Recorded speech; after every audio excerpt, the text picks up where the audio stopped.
Hey, so if you are a member of our online community, today we had an amazing conversation with Eric Thomas, the hip hop preacher. Woo! And let me tell you something. That was a phenomenal conversation. The whole thing was really, really, really, really, really good. I wanted to talk to Zach because I wanted to see what your takeaway was from that conversation. Because I have quite a few that I think are really practical that spoke to me a lot. But what was your takeaway from the Eric Thomas conversation regarding just everything we talked about, motivation, mindset, business, all that? Yes. I like how he talked about, so he mentioned this idea. You asked him, how do you not go prosperity gospel when you're making so much money? Like, how do you kind of stay grounded? And he kept going back to this idea of, it's not my money. Like, I need to make lots of money to do big things and pay for a lot of stuff. So it doesn't mean, he drives, you got a Cadillac, SUV, you know what I'm saying? He's enjoying it. But it's this very open hand with the finances while also getting massive speaking gigs. Yes. And it's an interesting, like, even personally, as I make more money and I are trying to make good financial decisions and like paying off debt versus, we got to get a second car. And so I'm like, what is like, it helped me almost process like, okay, what's an actual responsible decision as if this was God's money and not mine? Yeah. Like what should I do when it comes to a second car situation? Yep. Probably looks a lot more humble than what I would want it to be. My option would be a lot more fun. You know what I'm saying? So I thought that was one really big takeaway.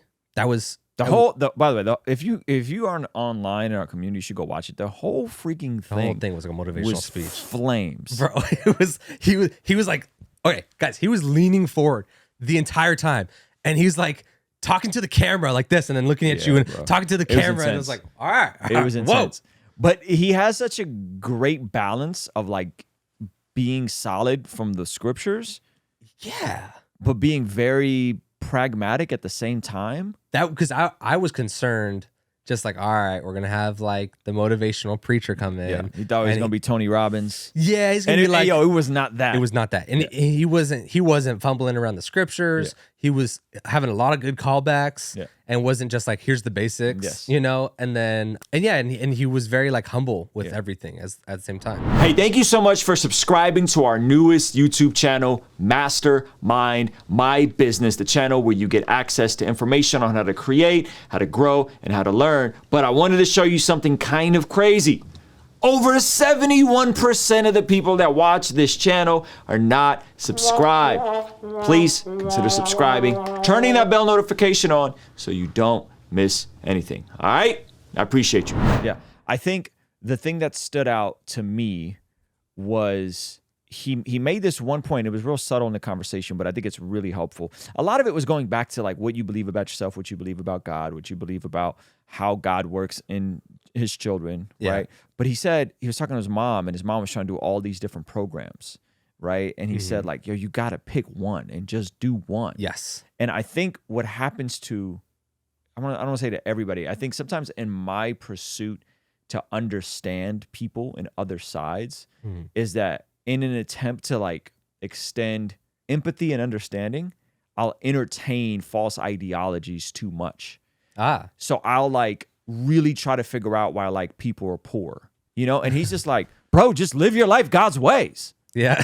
Like you're like, oh, that's the Proverbs, I guess. Yeah, literally. It's literally like, you got just the word, like just believe the Bible and do what God says, and I'm like, yeah, but like, why are people like, why? And he's just like, look, and so I think it's like, what do you mean by entertain false ideologies? Like I posted something on Twitter the other day, and I said, I'm not saying this is a causation, but there definitely is a correlation with people who hold more leftist, liberal, ideological views and mental illness, right?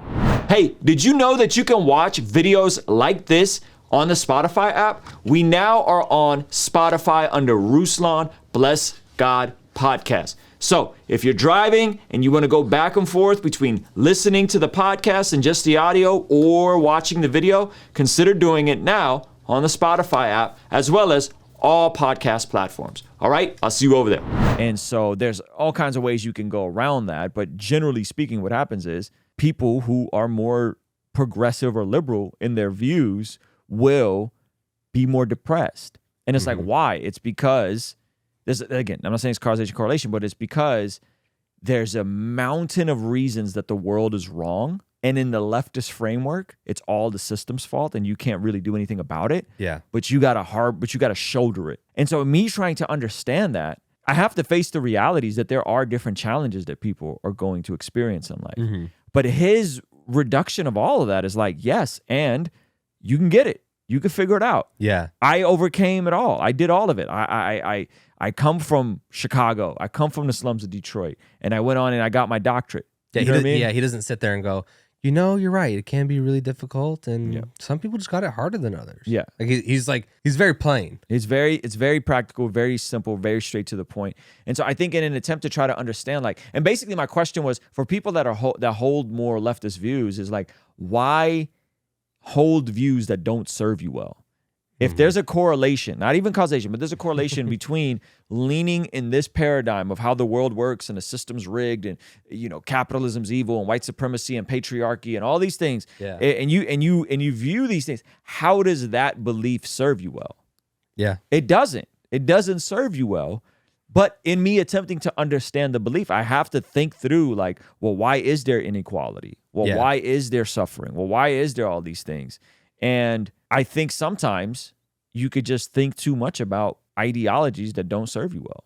Yeah. Like in my world, he who works his land will have abundant food. He who chases fantasies will have their share of poverty. Considering some sort of tragedy doesn't happen or you don't get, you know, struck by lightning or hit by a car, right? Get into a car accident. But generally, I believe God set up the world to work that way, right? There's a natural order of sowing and reaping. And I think that oftentimes in wanting to be empathetic, you overcomplicate the process, and then it's like you're double-minded. Yeah. You know what I mean? You're double-minded. And so like the things, and I find it in my own thinking, like even something as simple as like buying a house, like it just seemed like such a heavy, impossible task 6 months ago. You know what I mean? Yeah, and now we're here. Yeah. You know, and now we're here. And then it's like paying off the house seems like such a heavy and impossible task. But eventually. But it's going to happen. Yeah. Buying a nicer car, upgrading my seems so impossible, but it's like, it's really not. It's really not. Butterfly doors. And I think I have some of that, it's not cognitive dissonance. It's a desire to understand other people's perspectives that then seeps in false ideology. So I've had to start telling people like, stop sending me this weirdo leftist stuff. Like, stop sending me this stuff. You know what I mean? Because it doesn't serve me well. And it doesn't serve, I don't think the ideology serves people well because there's nothing you could ultimately do. Like, there's nothing you could ultimately do to break systemic issues if the whole system is rigged, but control the things you can control. You know what I mean? And so I found that, and we didn't even go super deep on systemic racism or anything like that, but like, I think that's the subtlety of that was really, really helpful. Yeah, it's great. Yeah. I totally agree. We know the system is broken because it's made by broken people who are looking for wholeness, and only God can heal the broken. Amen. Amen. Absolutely. Hey, this is a segment from our daily after party stream. Consider partnering with us online for as little as $5 a month to get access to these daily after party streams completely unedited. You'll also get access to our podcast as they are streamed live into the community before anyone else gets to see them, get to interact with our guests, get access to our private Discord server, and a discount code for our store for as little as $5 a month. Ultimately, that will help towards helping us continue contextualizing the gospel using media and podcast here on YouTube. All right, I'll see you over there. Peace.